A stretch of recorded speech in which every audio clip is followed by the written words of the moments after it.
I'm Carol Cohn, and welcome to Purpose 360, the podcast that unlocks the power of purpose to ignite business and social impact. Today's a very special day at Purpose 360. It's our 150th show.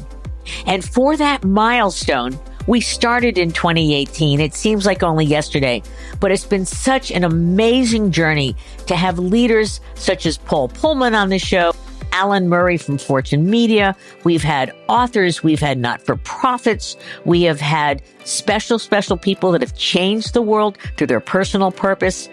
I hope that all of our listeners will truly go back into our archives and listen to some of the shows, also including CEOs that have crafted their purpose. Edmund Scanlon from the Carey Group. And today we're going to talk with Mark Clouse, the CEO of the Campbell Soup Company, how together, because Carol Cohn on Purpose did work with the Campbell Soup Company to refine their purpose, to help them create a very powerful ESG framework, and as well to help craft their new employee value proposition. We talk with Mark about the development of the company's purpose, how it ties into something that they call a tapestry, their values, their mission, their strategic pillars. There's so much that is so rich and so delicious in this conversation. So let's get started.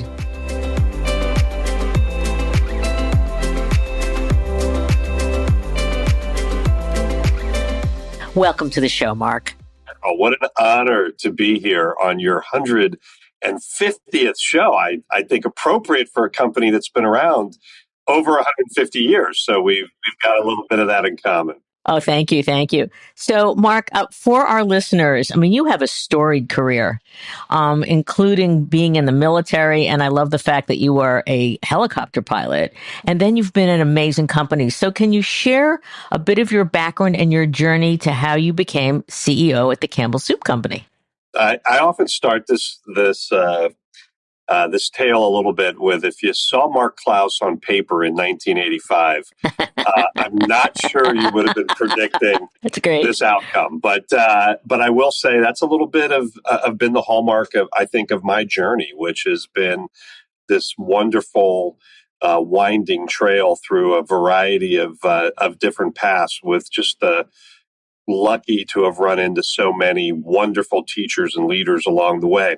But I guess I grew up in Cincinnati, Ohio, lived in the same house my whole life, was a fairly committed student and athlete, and I had the opportunity to go to West Point and play basketball, while also really getting some of my, I'd say, earliest introductions to the education of leadership, which will be a theme throughout my career. Spent 6 years in the military in a variety of different roles, but my particular skill was a helicopter pilot, as you pointed out, and just a wonderful experience. I often say, after being a parent and a husband, the experience that will always be the most special, and I feel so privileged to have had, was leading the men and women in service of our country. But after that, I think maybe in a little less traditional twist and turn, left the military and joined Kraft Foods. And now that was back in the late 90s, and have spent my time essentially the first 20 years or so at Kraft, and then ultimately Mondelez when we split the company into two, and then had the privilege to be the CEO of Pinnacle Foods. That business ended with a sale to Conagra Brands, and at that point, really contemplated what was next. And this is about 5 years ago, and just terrific opportunity to join yet another iconic company, and one that I think, as we chat today, has some pretty unique elements about who we are that's in the DNA. And it really, that deep running set of values and purpose really did draw me into the company. And it's been a tough moment when we started, but it's been a great run for the 5 years that I've been here, and continue to look forward to many more. That's a great trajectory for sure. What's it like to be a steward of a company with such a rich history that was founded, 1869? Yeah, this is funny, Carol. So the true story. So I'm watching. I don't know if you're a fan of the TV show Yellowstone. Oh my God, I love Yellowstone. I'm totally into it. Totally. So I'm watching the prequel to that, which is 1881. Right. And I'm sitting there with my wife, and we're watching this wonderful show and how tough life was crossing the country at that period. And I'm sitting there, and it just dawns on me, 1881. Oh my goodness, Campbell's had already been a company for 12 years by the time that show was staged. And, when you think about it in the context of starting essentially 4 years after the Civil War, we are literally, I'm sitting today 1 mile from where Joseph Campbell put the first tomato in a can in Camden, New Jersey. And that kind of longevity, consistency is pretty unique. I mean, we also, I think, in another unique aspect of Campbell's, our largest shareholders are the founding family, where they own just under 50% of the company. And I think that brings another kind of unique aspect to the dynamic of our organization.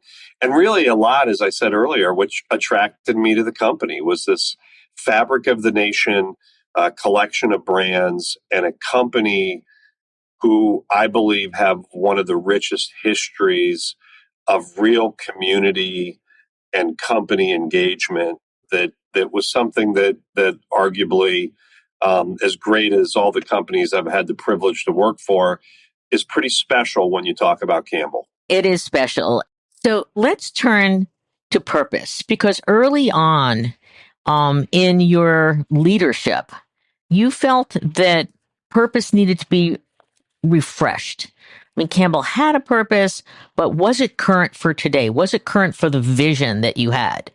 And you were very engaged in it, which I think is great. So I'll let you share with our listeners what your purpose is and what does it mean to you and the company? Let's just start there. Let me maybe give a little, before I share it, I'll just say that to me, as the leader of an organization or as a company, that purpose is paramount, right? It is the why. And as you try to inspire, motivate, or even direct, really, an organization, if people don't understand the why, my experience would say that you're not going to get the best versions of people on your team, because if you're not playing for something beyond the paycheck or beyond the job, I think, and the great news is we live in a world today where more and more of the folks that are joining the workforce care about this even more. And so when you can't articulate the why your company is, or what the, if you will, that kind of guiding, true north, it's very difficult, I think, to mobilize and inspire people. And when I came in, we already had a purpose. It was a purpose born of a completely different strategy. And although I found it to be inspiring in its own right, it really was attached to something very different than what we were setting out to do. So we landed, as you'll know all too well, but connecting people through food they love.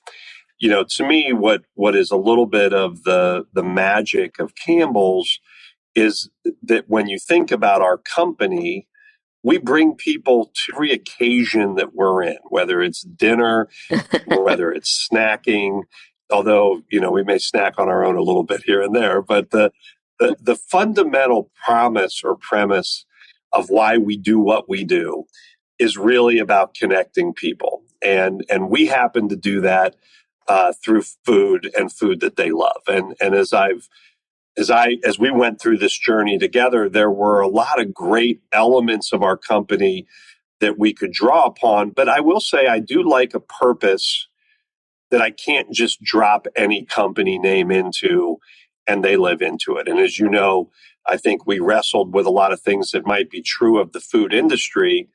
but not as uniquely owned as Campbell's owns it.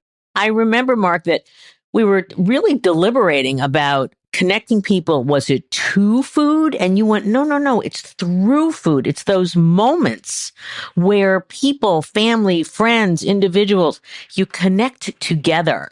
And why was that so important to you? Because to me, I felt like, again, in the spirit of purpose, that the food was really the conveyor to this incredible feeling or sense of connectivity. Even words like food they love, creates this more emotive space. And although the enjoyment of the food is an important part of what we do, I thought there was real power in what happens through the food, right? The love for the family, the memory of a green bean casserole at your favorite Thanksgiving gathering, the moment that you're sharing goldfish with your child's first day of school, or a drive to soccer practice. And I have to give you kudos for being patient. And I know we pushed back and you said, let's be more patient. Let's deliberate. And you did. There are so many people that are very envious of your purpose. Look, I think one of the things that's really important for a company that may be embarking on this journey is to be really crystal clear on what purpose is versus what you may determine your mission to be, or some people may talk about vision. It's like, for us, as you'll know all too well, our purpose is really our why. Our values become our how. Our mission is the what. And then the strategic framework is really that roadmap.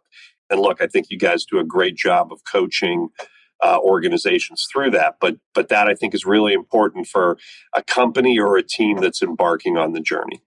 Thank you for that clarity. And for our listeners, you call that, by the way, a tapestry, and you put it in, you publish it. It's in your corporate responsibility report. So we're going to put a link in our show notes to that so people can see it, because it's very clear and it's very transparent to how you are going to market. So I give you a lot of kudos to you for that. No, thanks, Carol. And I think the other thing from me that is really important is the simplicity of it.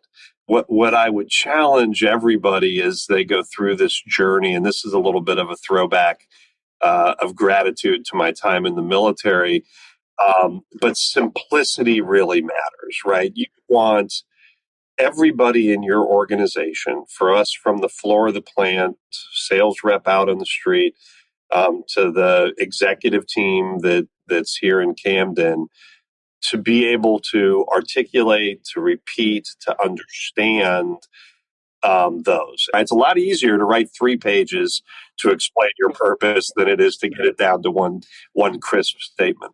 And have it reflect your ethos, have it be authentic. So I'd love to just share, what are some of the absolutes that you would suggest to any other C-suite individual who's going to go, we're going to really discover our purpose, or we're going to refresh it. You did say that keep it simple. So that's one absolute. Are there a couple others? One of the tests for you, I mentioned this a little bit earlier, but how many different companies can you drop into it, right? If you find that you can take your, top 3 or 5 competitors and they could all sit in the same area, that may be a moment to challenge yourself to try to find something that may be a little bit more ownable or a little bit more unique.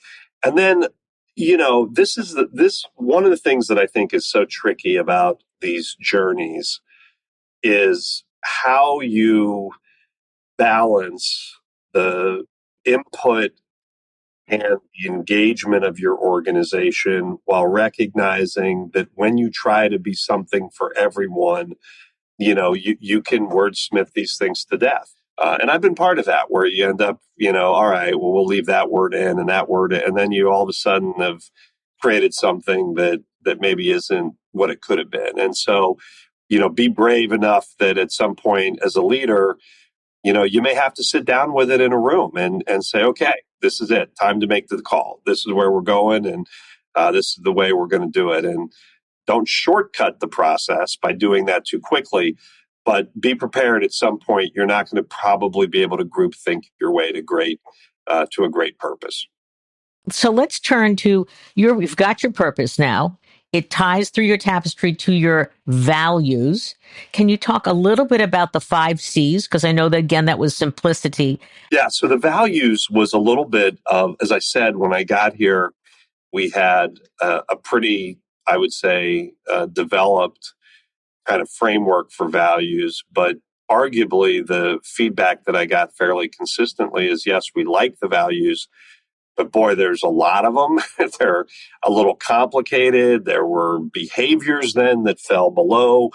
And, to me, part of our magic as a company and part of what I was driving in the company at that time was focus. And again, I'm always big on, create some sort of simplistic device to help you. It felt pretty amazing that as we started into this journey, we just happened to notice a lot of these things were starting with the letter C, and standing for Campbell's felt like a pretty easy path for us to remember. And so collaboration was a lot about, how we work as a team. And, arguably collaboration was also an opportunity, I think, for us to break down some of the silos of the company.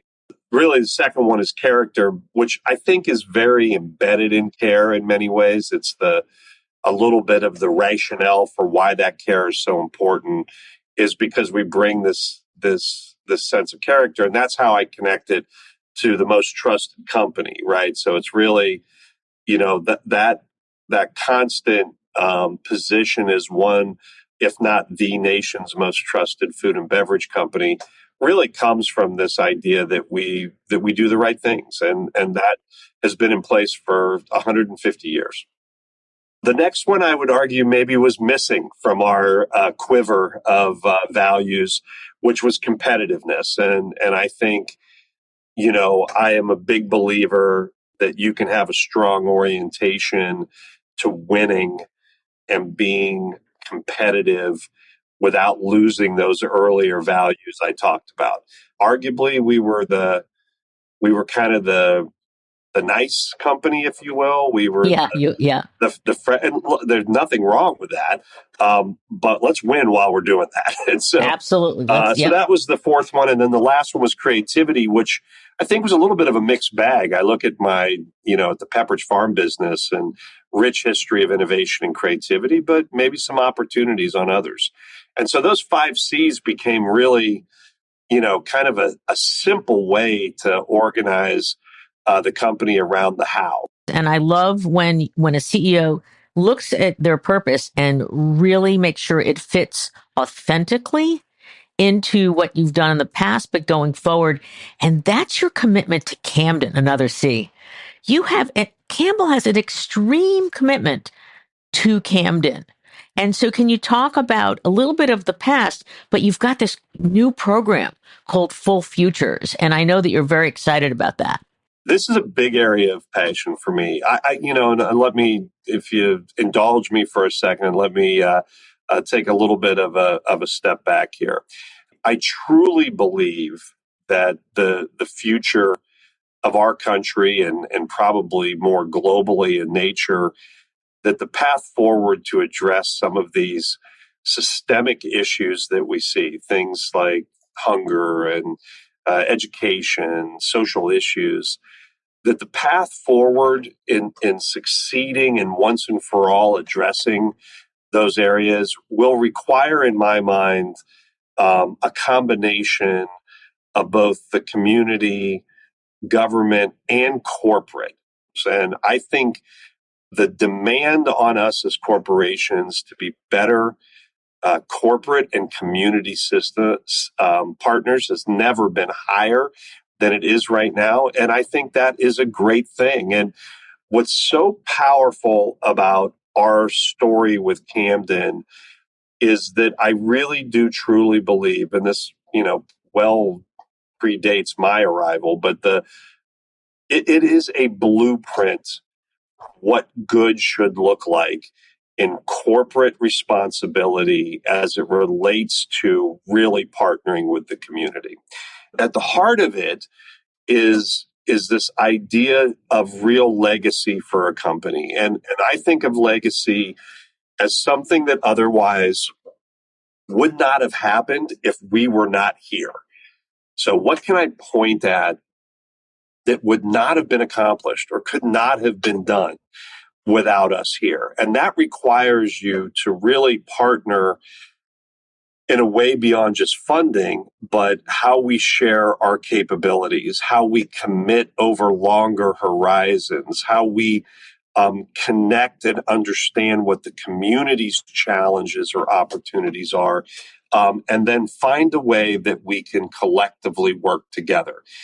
It's the only place I have ever worked where the mayor of the city is a friend. I know what he's trying to accomplish and what he needs. I know the superintendent of the school district. I know the chief of police. I know the other corporations in our neighborhood and what the CEOs are trying to get done there. And we're able to work together to tackle real problems. And that, to me, is how we're going to fix some of the societal issues that honestly have plagued us for generations. And so let's talk about one of those issues. And for us, one of the biggest challenges in Camden, as it is for many at-risk communities, is nutrition, and in particular, nutrition for kids. And what a lot of people may not understand is that the conduit for that runs through the school system. And as much as we may have all heard a joke along the way about a school lunch or a school meal, for our kids in Camden, this is likely their only square meal of the day. And so ensuring that we've got great nutrition in that school lunch is a really powerful idea. What makes it a legacy, though, is the ability for us to do it here in Camden and really once and for all provide a path forward on how to solve this challenge of through school lunch and school nutrition, how we make sure that these kids are getting the right food. And so we've committed to this 5-year program. We're in 2 years in. What's interesting, Carol, a lot of this isn't actually about not having the money.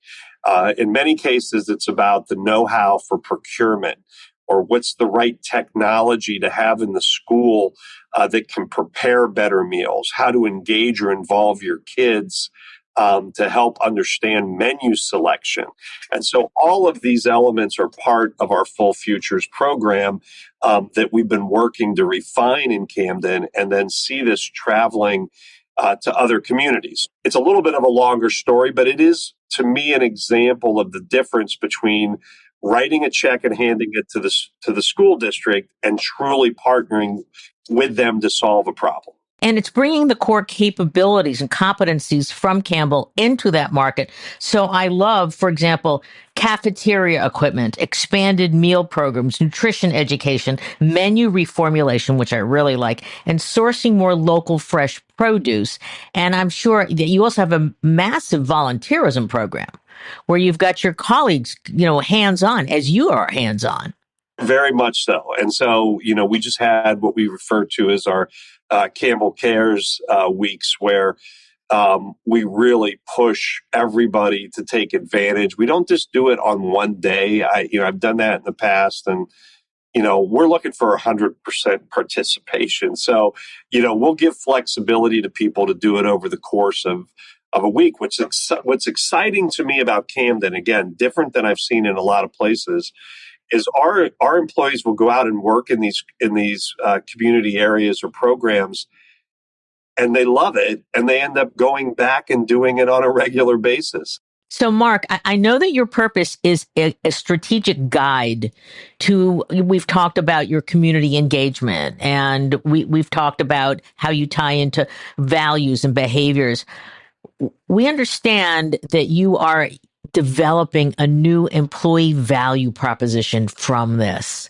So can you share a little bit about what is it? And we hope that we can announce it here. It's very exciting. And why is having a distinctive EVP important for your vision for your leadership development? Again, if you go back to our tapestry, and we kind of talked through much of that today, I think what an employee value proposition does for me is tries to take that set of assets and try to create a call to action or an invitation to the company that reflects those elements, right? So the purpose, the values, our mission, even to some degree our strategy, should somehow try to live in this particular tool. And I think of it as being very valuable when we're talking about candidates that are coming to the company, or as we try to articulate in the company what is it that kind of keeps us engaged and motivated at the company.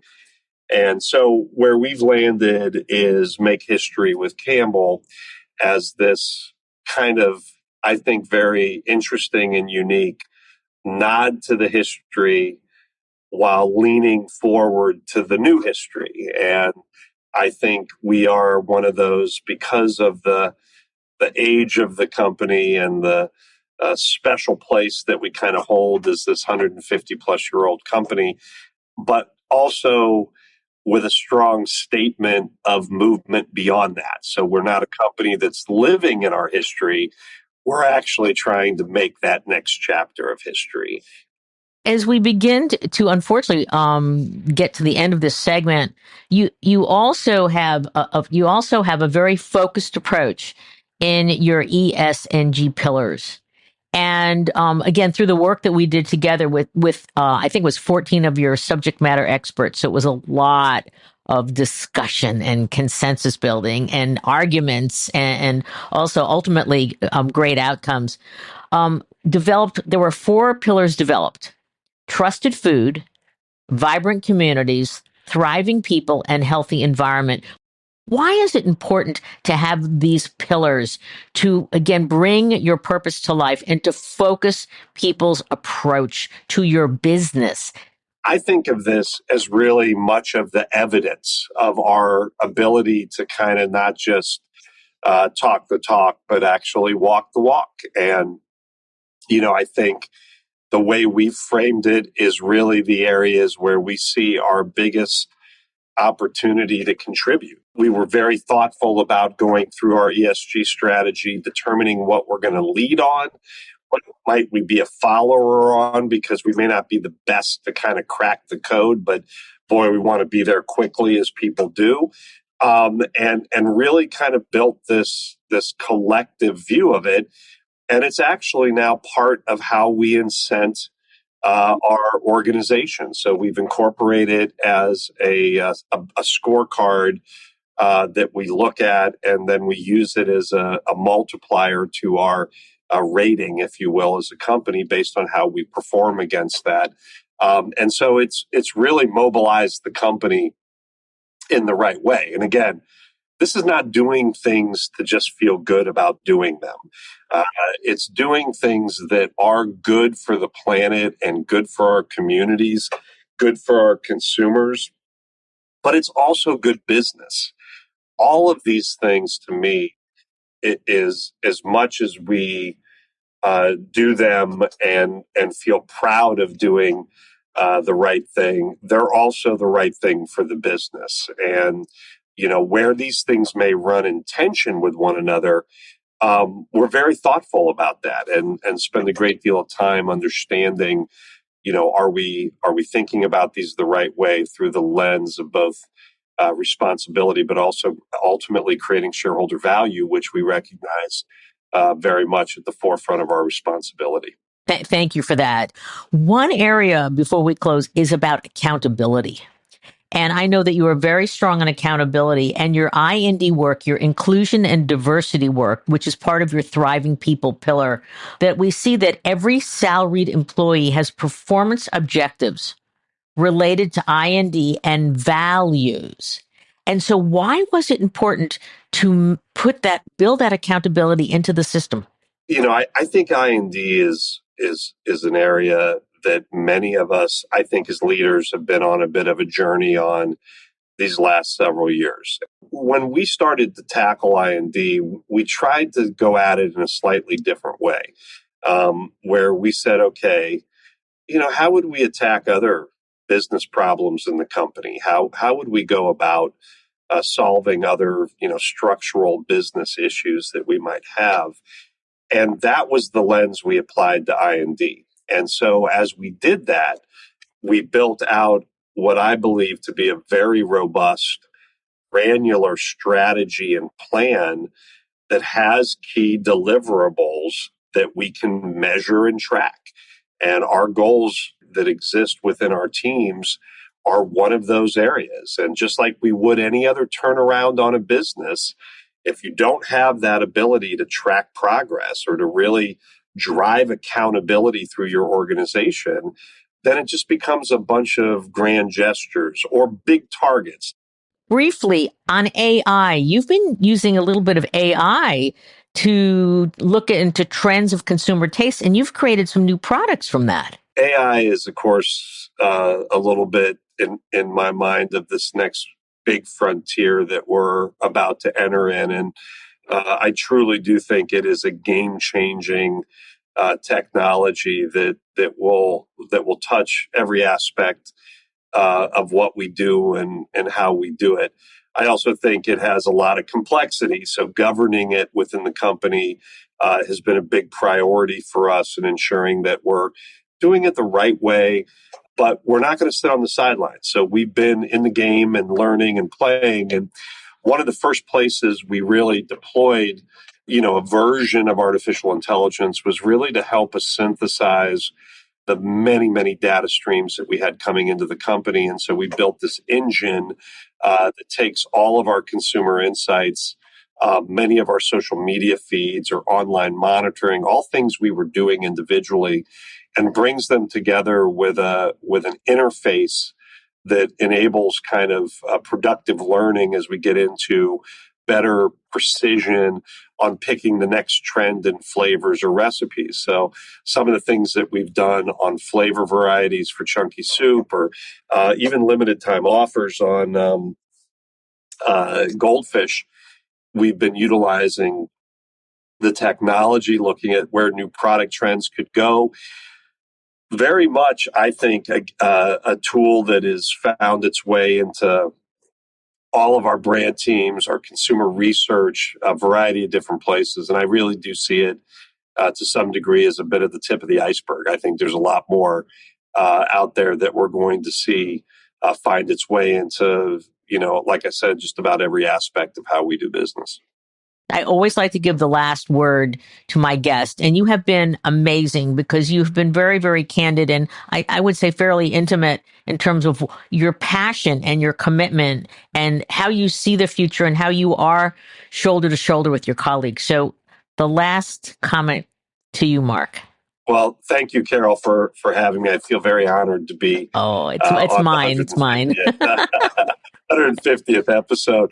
But I just would leave everybody with this thought, which is, we do live, as much as it's easy to kind of find our way to pessimism or disappointment in many aspects of the world. I actually find us in a moment where there's never been more awareness, accountability, inspiration, or motivation to make a difference. And I think that as a corporate leader, there's also never been a better time for corporations to start to carry some of the weight in that journey. And I'm excited about that. I think our employees and team members expect it from us. And are going to let us know if we're not living up to that expectation. And I think that's a great thing. And so as much as it may be easy to spend time in those darker moments, hopefully I can encourage everyone out there to look for that brighter moment to make a difference, get a great purpose in front of your team, and you can really make a difference. I don't need to add anything to that, Mark. Mark Clouse, CEO of the Campbell Soup Company, you are doing an amazing job of stewarding a beloved 150 plus year old brand in a beautiful way. And I know that you're going to have some incredible successes ahead of you. So thank you very much for joining us on Purpose 360. Great. Thanks, Carol.